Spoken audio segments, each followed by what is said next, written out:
ఒకనాడు సాకల వెంకటేశయ్య మా నాయంతో ఇదే మాట అన్నాడు. పిలగొండి చదివించకుండా ఎనకమ్మిట ఎందుకు తిప్పుకొంటా ఉండావు కిష్టయ్య, నలగచ్చరాలు నేర్చుకునే దాంతో సమానం కాదని.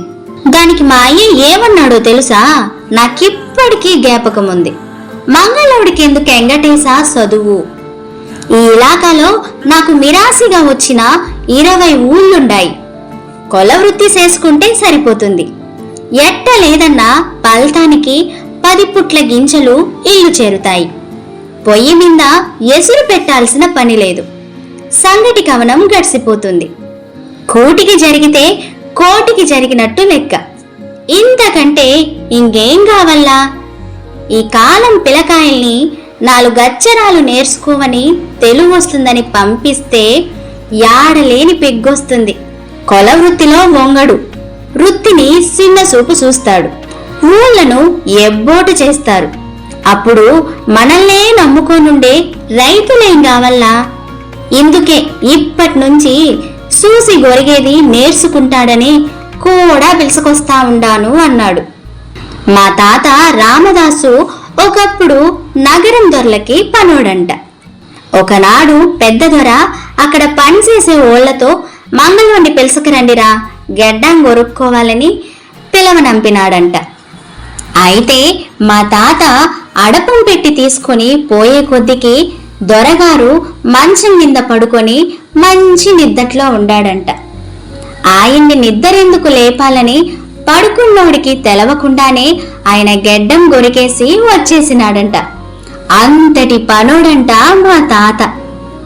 మళ్ళా పెద్ద దొర నిద్రలేసి గెడ్డం తడుముకొని చూచి అరుసూదపోయి మా తాతను పిలవనంపి, సైరా రామదాసు, నాకు తెలవకుండానే నా గెడ్డం గొరిగినావంటే నువ్వు అసాధ్యగోడురా, మెచ్చినాన్రా, ఏం కావాలో కోరుకో ఇస్తానంటే.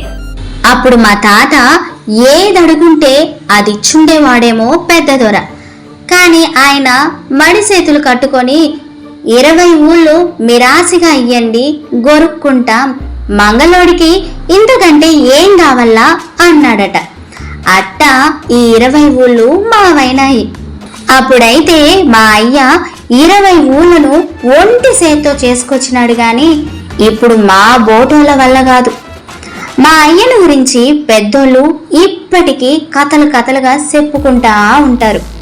ఆయన అడపం సేత బట్టి నడుం చుట్టూ పంచ బిగించి కట్టినాడంటే ఆయనది నడకైతే మంది పరుగని అంత జోరుగా నడుస్తాడని అంటారు. అప్పుడు ఊళ్ళోకి ఎవరైనా వచ్చి మంగళకిష్టుడేడని అడిగితే ఊళ్ళో వాళ్ళు వాడు కిష్ట పరమాత్మ, 20 ఊళ్ళలో ఏ ఊళ్ళో ఉంటాడని చెప్పేది?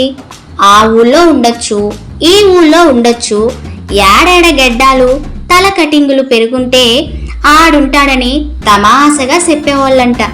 నా చిన్నప్పుడు మా అయ్య నాతో అప్పుడప్పుడు అనేది, కొడకా, మంగళోడిగా పుట్టితే ఎలక్కాయంత బంగారు మన అడపం పెట్టులో ఎప్పుడు పెట్టుకోనుండాలని. నిజానికి ఆయనుండినన్ని నాళ్ళు అట్టనే జరిగింది, దేనికి దిగులనేది లేకుండా. ఇప్పుడు మాదిరిగా ఒకప్పుడు మేళానికి శృతి పెట్టి లేదు, బోరగా ఊదాల్సిందే. మా అయ్య బోరగా ఊదే దాంట్లో మంచి పనోడు. ఎన్ని గంటలైనా గొక్క తిప్పుకోకుండా ఊదతనే ఉండేవాడు. నోటితో ఊదతనే ముక్కలతో గాలిని ఎగబీల్చుకుంటాడు. అట్టా అందరూ చెయ్యలేరు.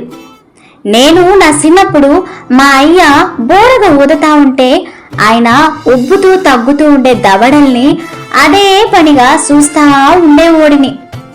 మళ్ళా ఆయన ఇంట్లో లేనప్పుడు నేను ఆ బోర గెత్తుకొని నిలపకుండా ఊదేదానికి ఎట్టెట్టనో చూసేవాణ్ణి. నా వల్ల అవుతుందా? కొన్ని ఇద్దెలు కొంతమందికి పుట్టుకతోనే వస్తాయి.